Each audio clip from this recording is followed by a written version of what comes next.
Hello, I'm Bill Monroe, and welcome to episode 89 of 2-Minute Talk Tips. This week's tip comes to us from special guest Andrew Mecha Davis. Practice in front of a mirror.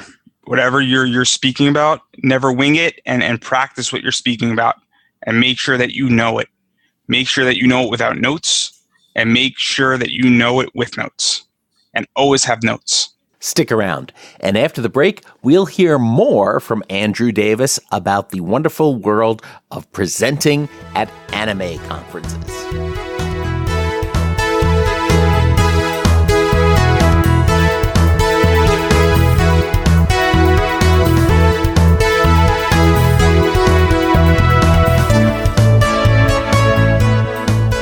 Welcome back.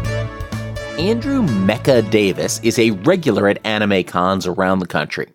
He initially fell in love with the genre well before he was 10 years old, and probably way earlier than he should have, and it stuck with him well into adulthood. He's turned his passion for these multifaceted Japanese cartoons into a series of presentations at fan conventions, a YouTube channel, a podcast, a website, and the entire Pop Anime Comics brand.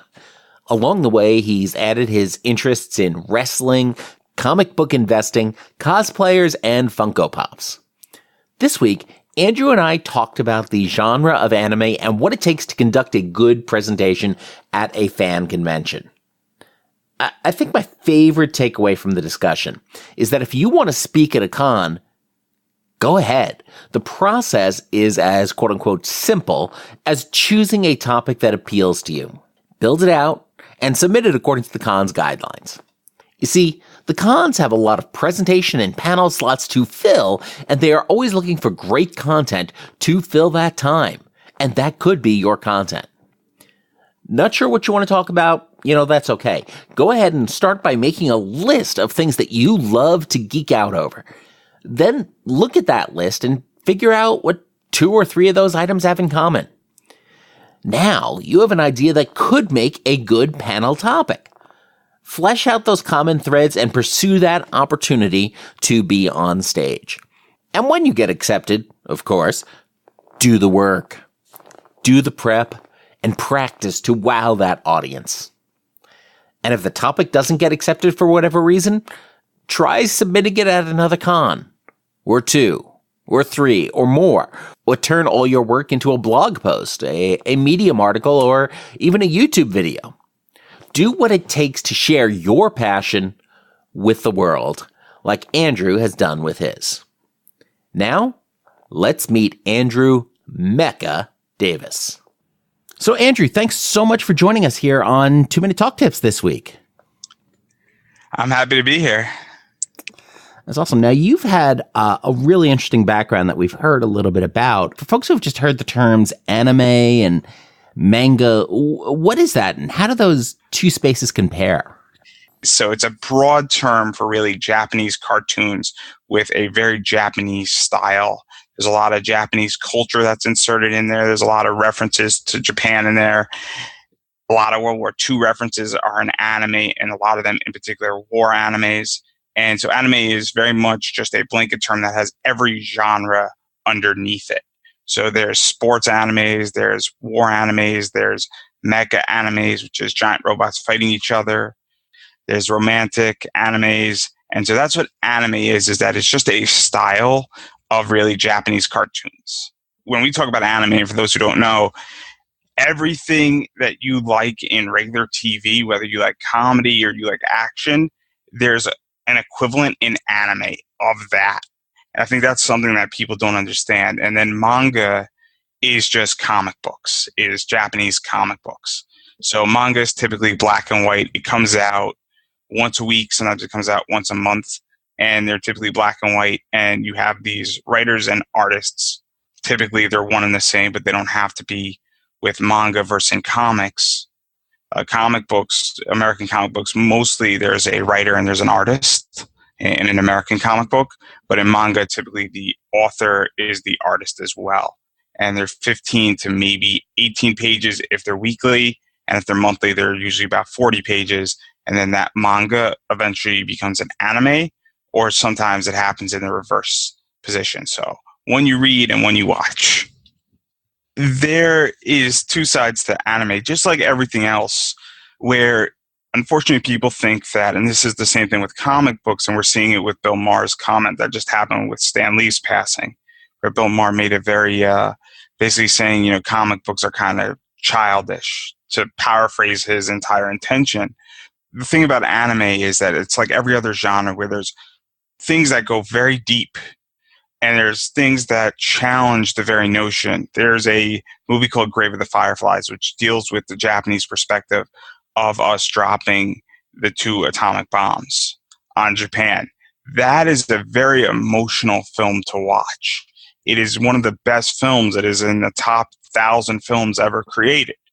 But then you have something that's a ridiculous comedy that you're dealing with a guy and he has 7 girls trying to win his attention, and every 5 seconds there's a joke in that. So it's much like regular American television where you have things that are very serious and that put a position out there, but then you have other things that go really deep and are really intense, and then you have things that are hilarious, and then you have things that are a mixture of both. So that's something that people just think that anime, they don't typically think that anime is as serious as it is.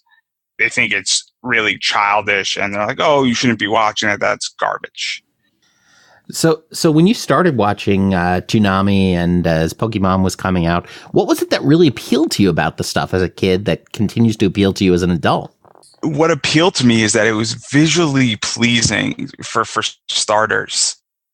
And I'd never seen anything like it. I'm 7, 8, 9, and you got all these colors, you got this different culture, you got this entire exploration of space. I mean, 2 series that came out that stuck with me were Outlaw Star and Gundam Wing. And they both dealt with space. There was robots in there, and there was the exploration of space. And Outlaw Star was probably about, maybe it was meant for a 16-year-old I was watching when I was 8. I probably shouldn't have watched it. My parents didn't know any better. But later on, I now realize that at the time, I was like, oh man, this is awesome. This is just fantastic. And I didn't understand half the stuff and half the innuendos. But at the same time, it was so fascinating because you're exploring space and you're 8 years old and it was this whole new world. And in today's world, that still attracts me to it is that I still think a lot of those shows were way ahead of their time. And what's happened with today's technology is that the anime has gotten better and there's better concepts. It gets better and better. And also the fact that there's now an infinite amount of anime that I can watch, and I will not be able to watch all of it in my lifetime. And so I have an entire buffet of shows to watch of every single genre I want, and I love it. And that's what makes me want to talk about it. And anything that pops into my head can be answered. Any emotion I want to emulate can be achieved now because of that and how the world is smaller and larger at the same time. And I love it. And as it's become more accessible, as it's spread further around the world, it's allowed the fan base to grow in a way that, supports conventions all over the country. Here in Seattle, we have SakuraCon, which is, of course, a huge convention around anime and Japanese popular culture in general. And there are plenty of other conventions around anime. And this is really an area where you've become a lot more involved in speaking about anime and about these stories and about your experiences through panels. Have you always been interested in speaking, or was this something that just came about later in life for you, a passion for getting up and talking in front of crowds? I was going to a bunch of cons, and then I got to a point where I just felt like nobody was doing any good panels anymore. And I still feel that way. I feel that 90% of the panels at these conventions, people really aren't doing anything clever. They're not presenting ideas. And so I said, let me see if I can go and create a concept, and I'll submit it, and I'll see what happens. It just kind of came about.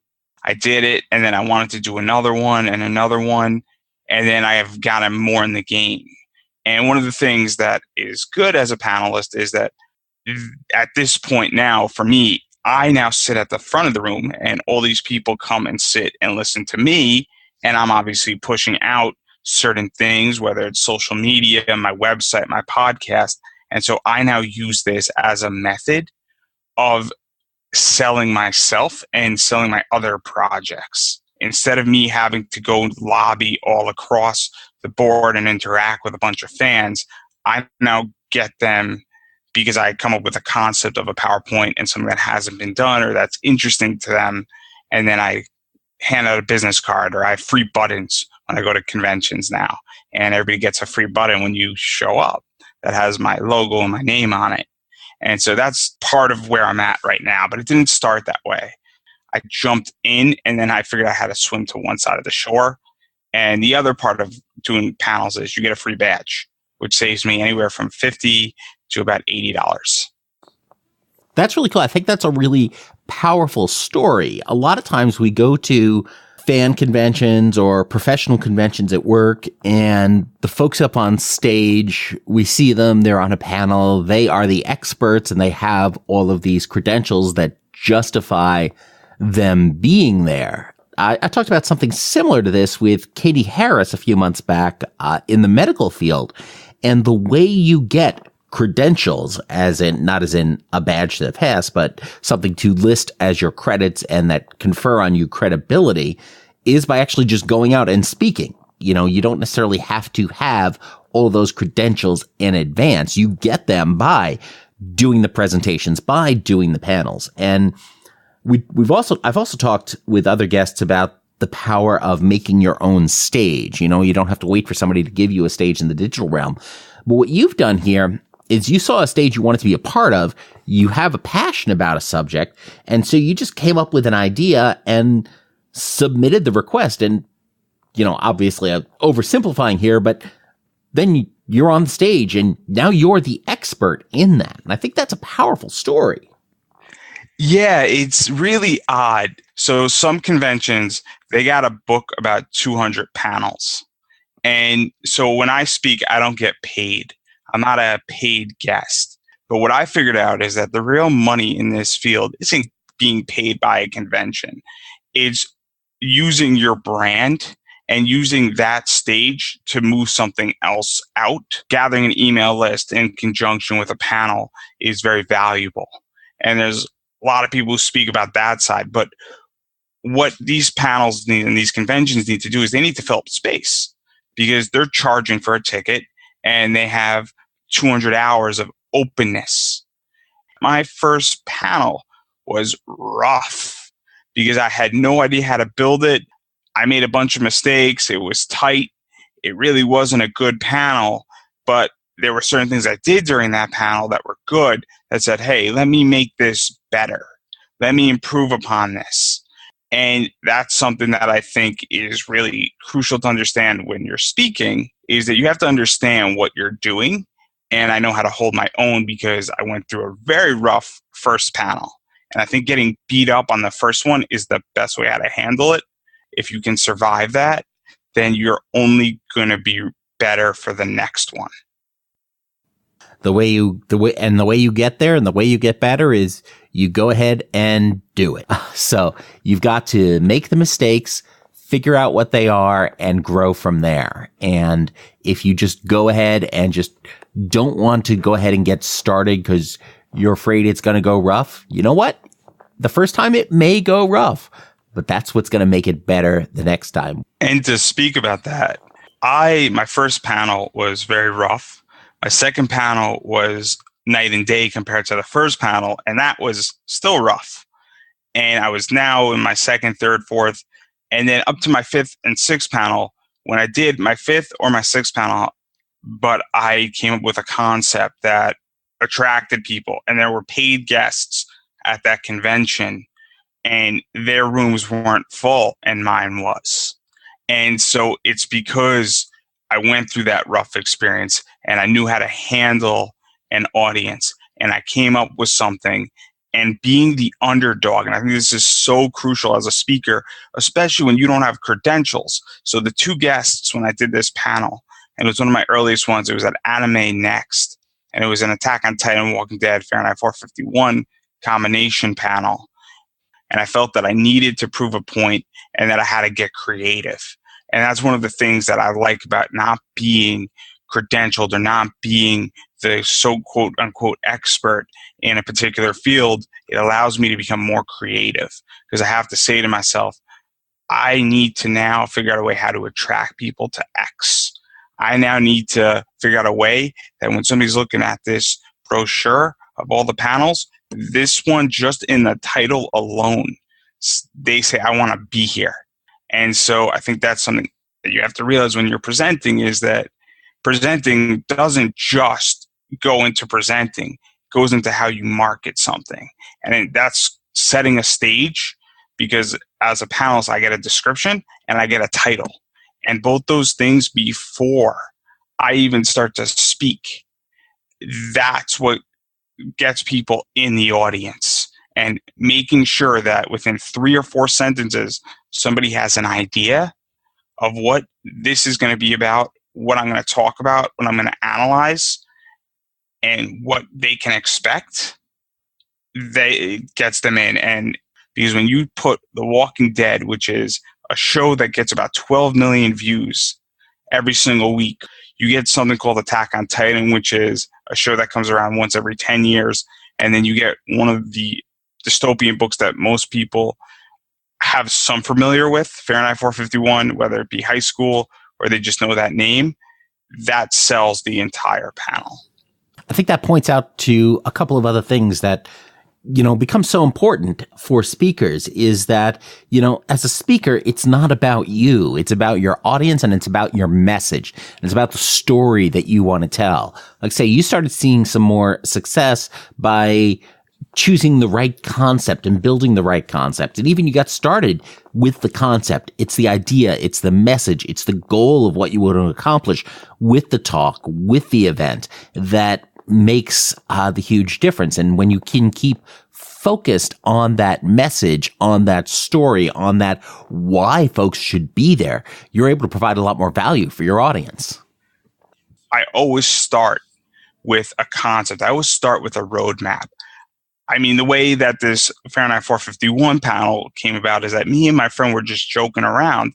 And I said, oh man, this seems very similar to this and this. And I just threw out the idea on a Friday night. And then I pursued it and I came up with something that looks similar. I'm right now working on my next big panel. I'm now doing research. And I think that's where I start. So I come up with an idea. I say, oh, this, and this seem similar and they seem slightly connected. And that's how I start as a speaker, is that I say to myself, what is connected to what? What goes with what? What makes sense when I'm developing a new concept? And then I start doing a lot of research and then I rehearse it. So when I go out and I built my Attack on Titan panel, the first time I did it, it was okay. Then I refined it. Then I refined it a third time, and now, and only now, after spending about 50 hours building it, researching it, refining it, doing it 3 times, which brought up to more like 70 hours because I got to prep up to do it, and I got to make sure I'm on my A game. Now, about 80, 85 hours in, the thing is where it needs to be, and it's not perfect, but it's pretty close to perfection as far as I'm concerned, but it's taken that long. Because you have to do all those steps. And without doing any of those steps, I feel that you can't be a good speaker. You can't build a new concept. Perfect example, and I'm bringing up my Attack on Titan panel. I just did it last year at a convention. But with this, when I was doing it, it was about 250 people in the room, and the room was dead silent while I was doing it. Not because I was doing a bad job. Everybody was staring at me. Everybody was engaged, but it was dead silent that I could have dropped the pin and it would have been heard in the back because everybody was memorized. There I said it by what I was saying and how I was saying it, why I was saying it, because they were so involved and so like, oh my God, this is groundbreaking. This is unbelievable what this person is saying. And as a speaker, that is amazing to feel. is there are a few moments in life as a speaker you understand when you're good. When you're doing something that people are just staring at you and it's quiet and they're so engaged and nobody got up out of their seat out of a 250 person, room, there's something there. When people are waiting in line for an hour and a half to come see you speak, and that's happened to me too, that's important. When people come up to you afterwards and say, thank you, makes complete sense, you're now starting to understand when you've made it. So as you go through the conventions and you've learned a lot and you're still seeing a lot of other speakers on panels, what are some of the biggest mistakes you see other speakers and other panelists making? That's tough. That's tough. I think that there's two, and I made it. And I've gone overboard. My very first panel, I went overboard, and that was a mistake where I tried to do too much. And I think that a lot of people at these cons try to fit like a whole cake into something, and they try to do way too much and give somebody like 400 years of history when they should narrow it down and put a very, very, very narrow focus on it. If you have a 90 PowerPoint slide that you need to get through for your panel to make sense, that's overdoing it. I think that's one of the major mistakes a lot of people make. And I also think that a lot of people make the mistake of just not prepping up. I mean, this is a gig, whether you're getting paid or not. I mean, you got to be prepared. The way I prepare, and I'm speaking out of my personal experience, because I've been in plenty of panels where the person wasn't ready for it. And maybe the first one you can't be ready for, because getting up in public speaking is hard. Getting up public speaking in front of a lot of other people is hard. Getting up in public speaking while people are paying to be in that venue and a con sort of trusted you is hard. And it's a lot of pressure because you're like, what if I mess up? Is this con going to, shoot me down? Am I going to get rejected? There's a lot of pressure when you're public speaking at a con, but a lot of people don't prep up and say, I'm just going to wing it. I'm just going to go for it. It'll be fine. And this is a speaking gig. I don't get why anybody who's public speaking doesn't do that, especially when you're doing it live in front of people, and especially when you have anywhere from 100 to 250 people can be there. It blows my mind why somebody, and you can tell within the first 5 minutes because of the way somebody acts, their swagger, their voice, their confidence, and it's painful. It's painful for me as a speaker to watch another speaker struggle. It's just painful. And everybody in the room knows it's painful because it's awkward as well. And you just know it. And it's the biggest mistake, those two things. Those cover some of the are some of the big ones. And what's interesting about that is that those are mistakes that are easy to control for if you just put in the work and you put in the thought to it. I think with the with people who go in oversharing and going into too much detail, I think part of that too comes from, ironically, it's not being prepared and understanding your audience. Because I think too, as we become experts in something and we know so much about it, that so much of the, sort of the 101 and 201 level of information that we have, we just assume that's just super easy and everybody knows that. So if I talk about these basics, then I'm not doing anything. But that's only because we live and breathe our area of expertise every day in a way that our audience doesn't. And so the stuff that's just so fundamentally and basic and, that's just stupid background information.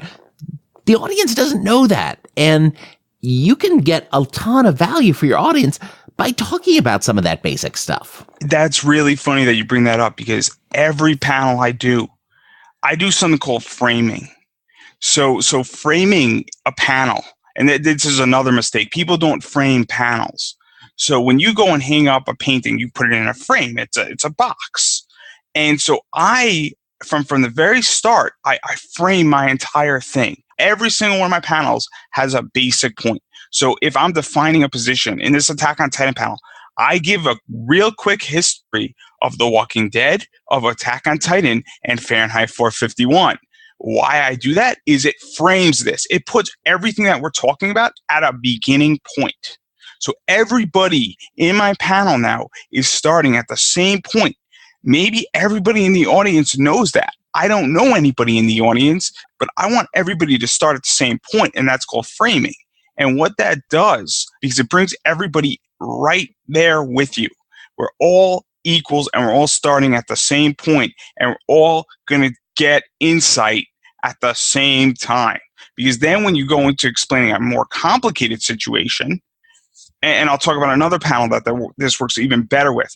I do a panel called Comic Book Investing 101. I need to explain how to research and do your budget before I can explain how to get a comic book graded. If I do not explain the very basics in that panel, the panel doesn't work. And what I find is people who frame panels have the best panels.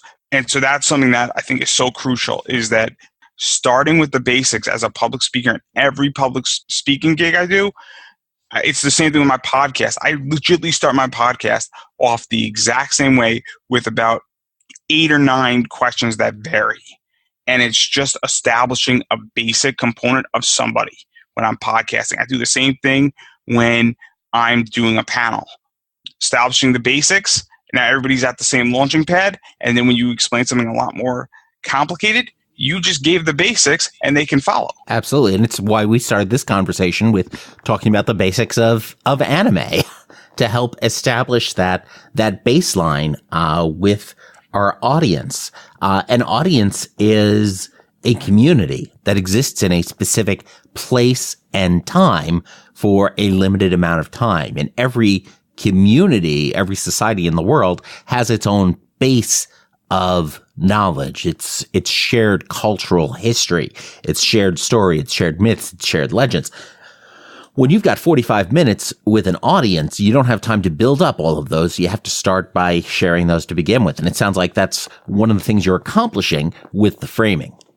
Yeah, in which that when I have 45 minutes, I have to get my rapport, and I have to get it in real quick. And I have to get myself likable real quick.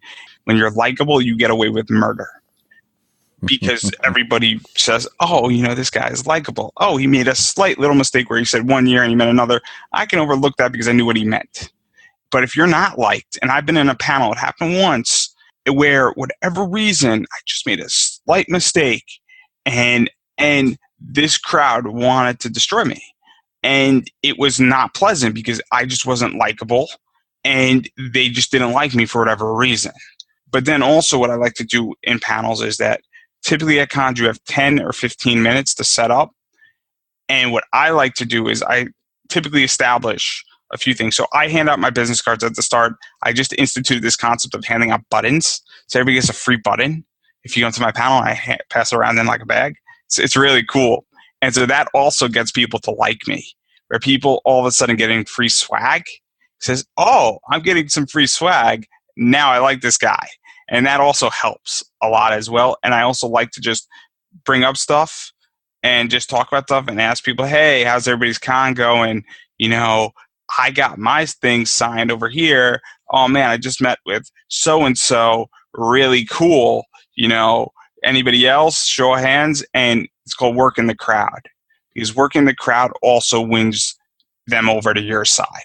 And once you have somebody over on your side, it's easier to speak because now they're not going to be so critical and they're going to view you as a friend or a friendly face versus not the enemy per se, but when you're up higher than they are, what I like to do is I like to try to lower my status and make it seem that I am one of them and that I am a fan.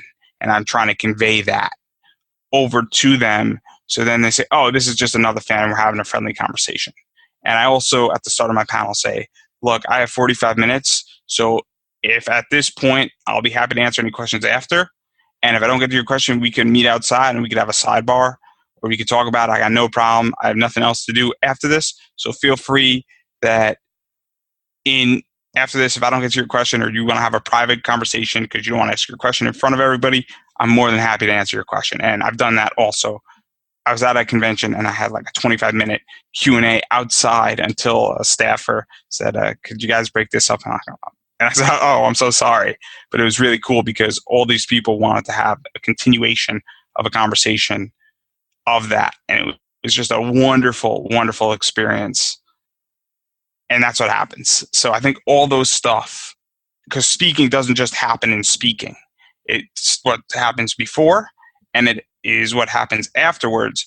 If I can win somebody before, during, or after, they might come to my next panel. They might check out my website. They might check out my podcast. And so that's what I'm building in many ways as a speaker, is I'm building a lot of trust by doing all these tips and tricks with them and my audience.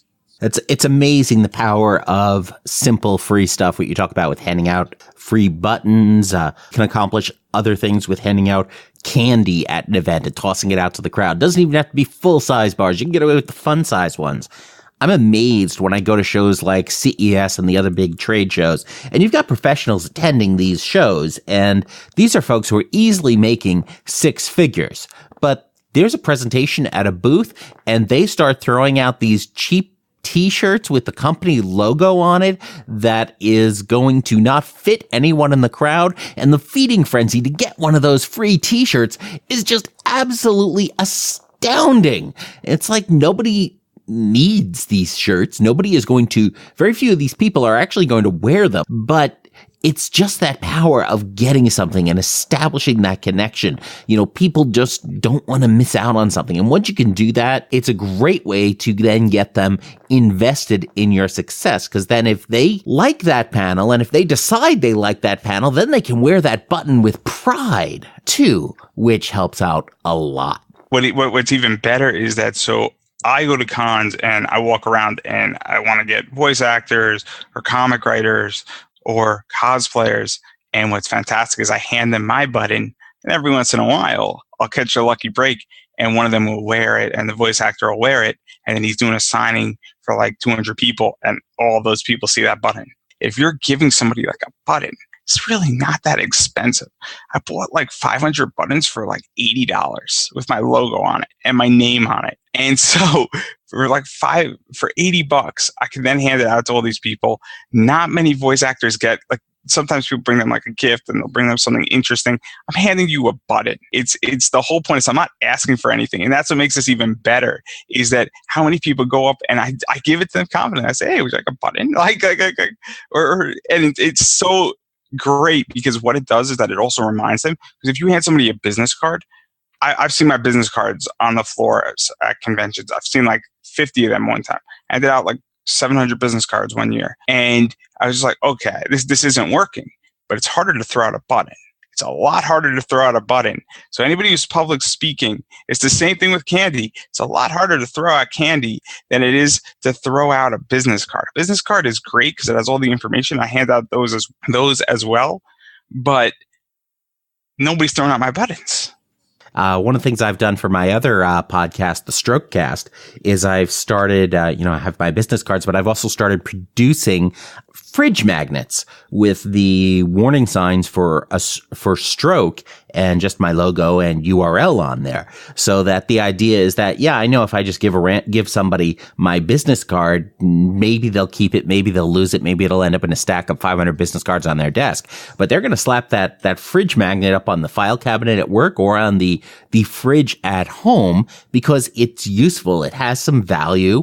So I'm delivering them value in my promo piece, while also hopefully they will, if they're not in the field or don't already know someone, hopefully they'll never need the resources I provide through Strokecast, but it's going to be there. It's going to be in their mind. It's going to be in the background. And, at the same time, maybe it can help save somebody from a serious medical condition. So, when you can provide those extra things outside of the business cards that are simple, that are not super expensive, it really can be a powerful tool.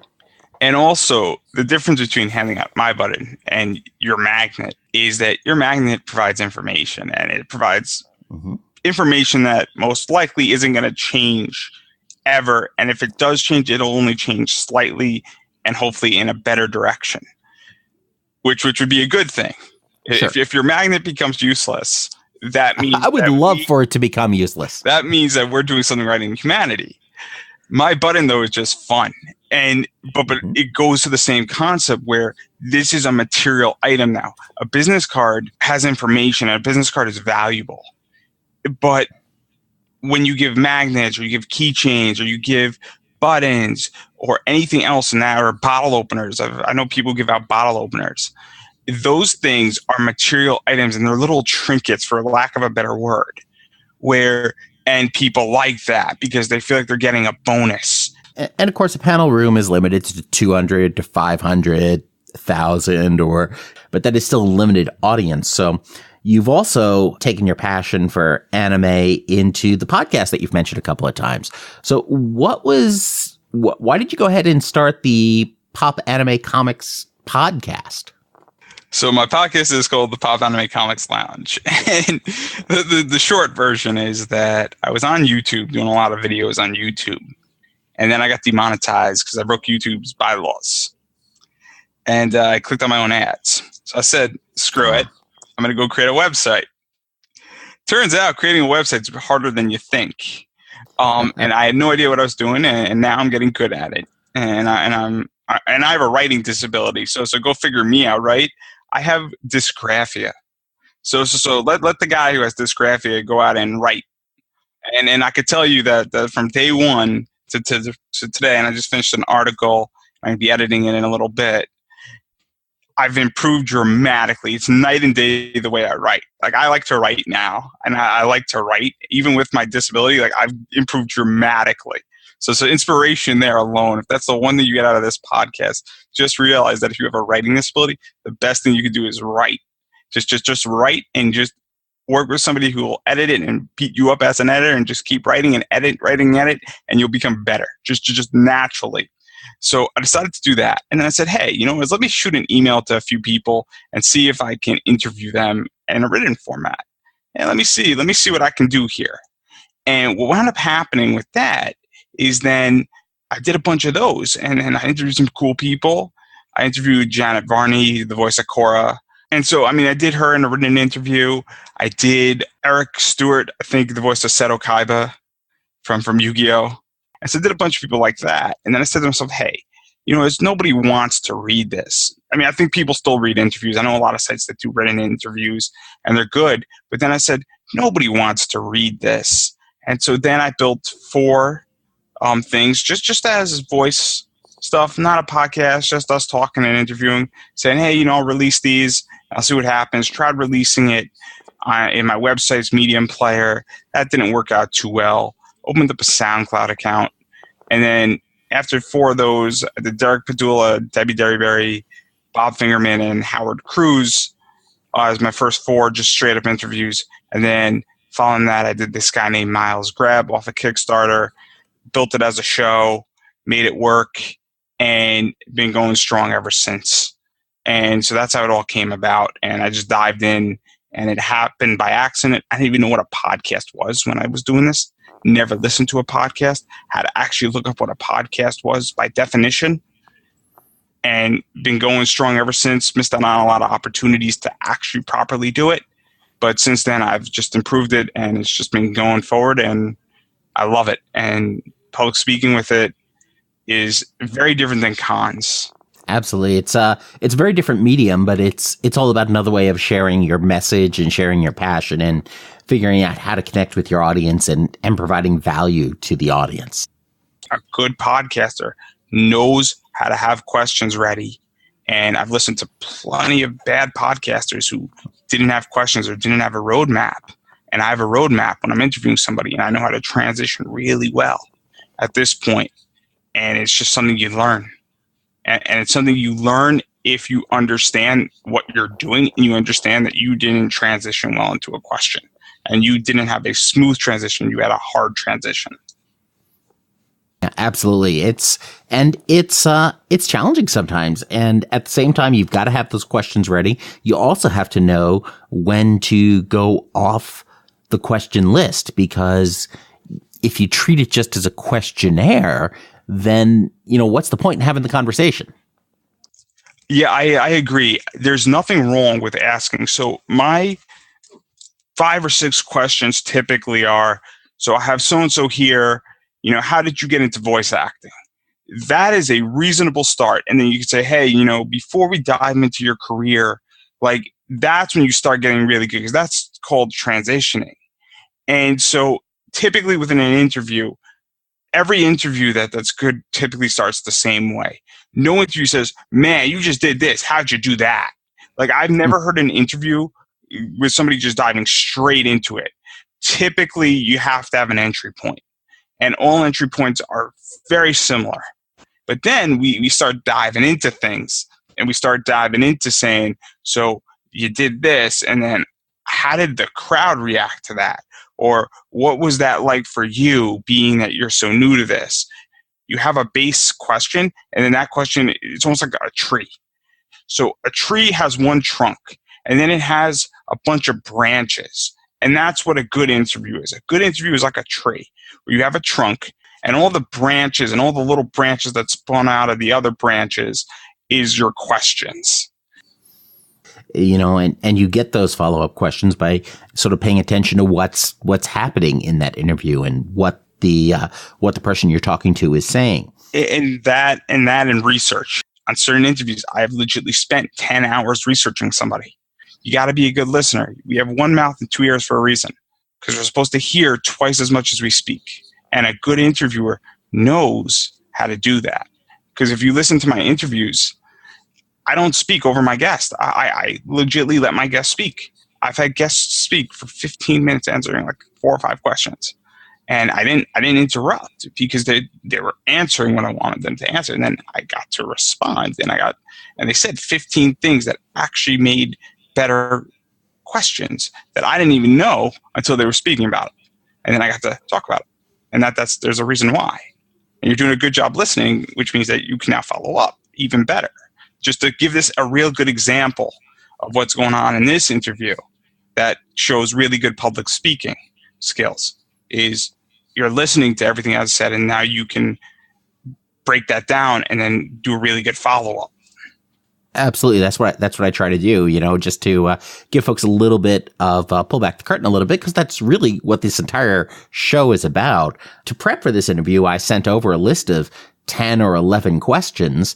And as we've been talking and following the conversation, I've been asking other things, and I've been skipping over things that we've already covered, that have already come up in the conversation. It's about providing sort of that framework to go from, but, being in the moment enough to recognize what else is going to help provide value for the audience. So with the podcast, what is your goal? What is it you want to get out of your guests for your audience?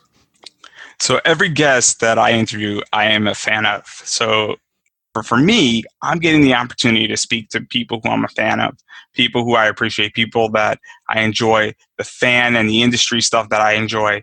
And that's cool for me. And so one of my goals is just to get better guests that I like and that I'm a fan of. And so that's one goal. But the other goal, and I think it is a business, and I'm the first person to say it, is that, so as a podcaster, I walk into a con, I have a lot more credibility than somebody who doesn't have a website, doesn't have a podcast. I also can go to a business. I just got my first influencer deal, partially because I'm a podcaster. That's something that's really helpful. So ultimately, the goal would be to make some money with this and to do some ad stuff or get some advertising or use it as a more influencing position.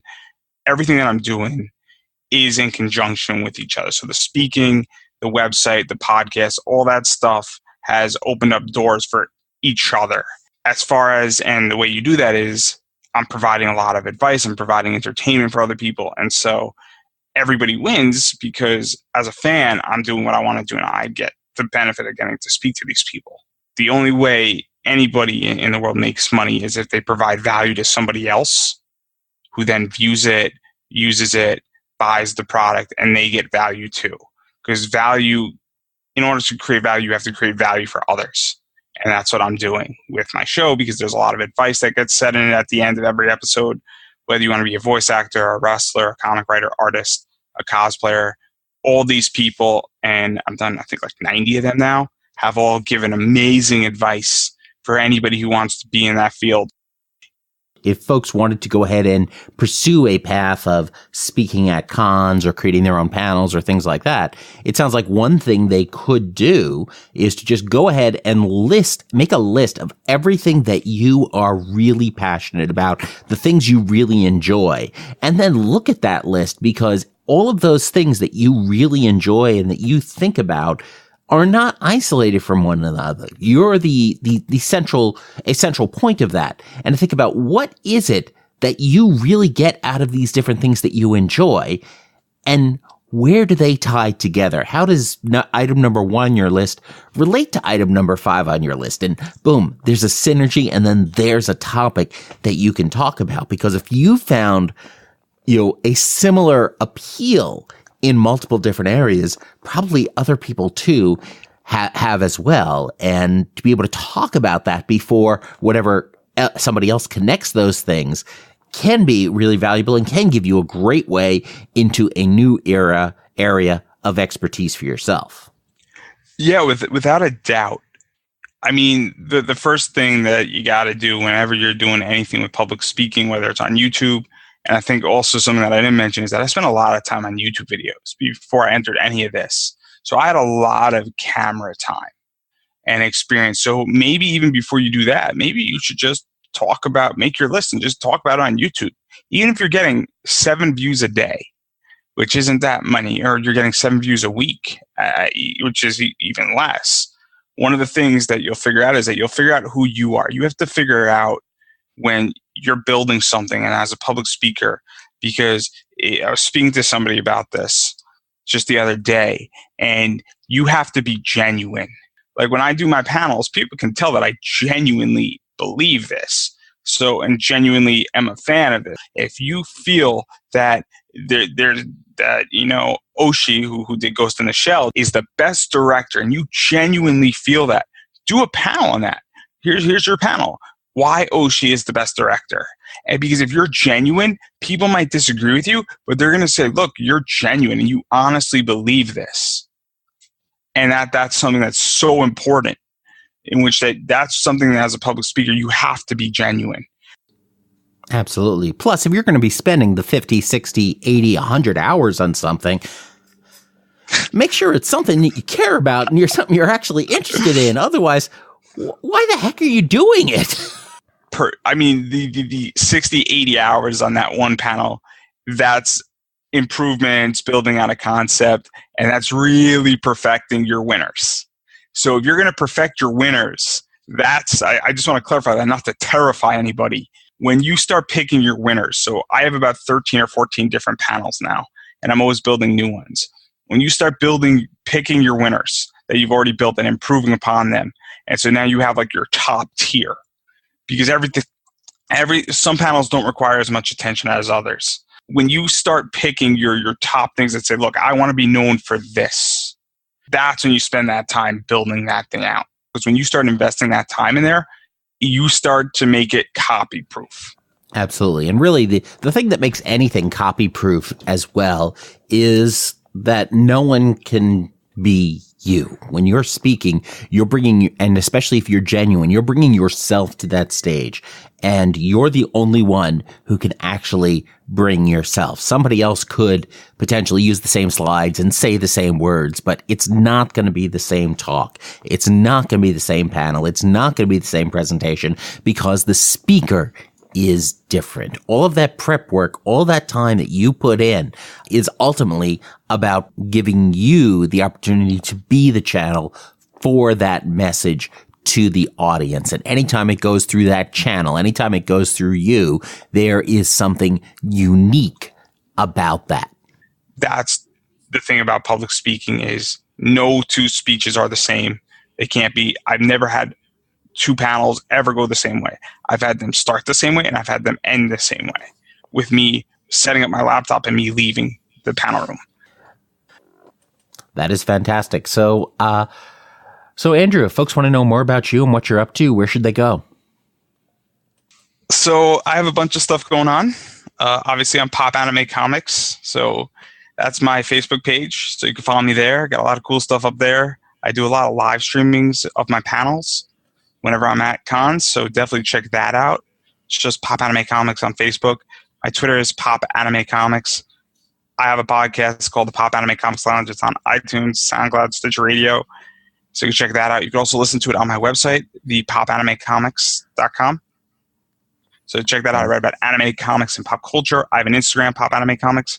I'm doing some fun stuff on Instagram with YouTube, and I got a cool influencing deal that's about to happen in the next 2-3 weeks. So definitely check that out. You might be able to win some free candy. I have a YouTube, do a lot of cool stuff about investing on YouTube with Pop Funkos and comic books. So check that out. It's Pop Anime Comics. And anything that's Pop Anime Comics is mine unless I owe you money.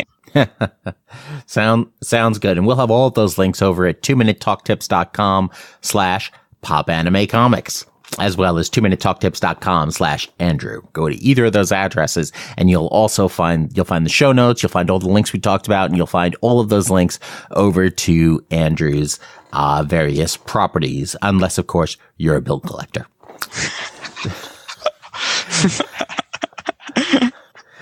So Andrew, this has been absolutely fantastic. We went into areas I never knew we were going to go into, and thank you very much for being here. Well, thank you for having me. I really do appreciate it. Andrew and I went on talking for probably way longer than we should have, but the themes of doing the work to prep your talk, rehearsing, building rapport with your audience, and speaking about things you have tremendous passion for really come through when Andrew talks about speaking.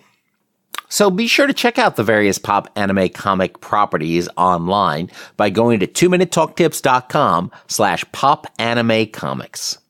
Share this episode with the anime fans in your life by also sending them to 2minutetalktips.com/popanimecomics. Be sure to subscribe to 2 Minute Talk Tips in your favorite podcast app so you never miss an episode. And of course, as always, don't get best. Get better. Thanks a lot. I'm Bill Monroe, and I'll talk to you next week.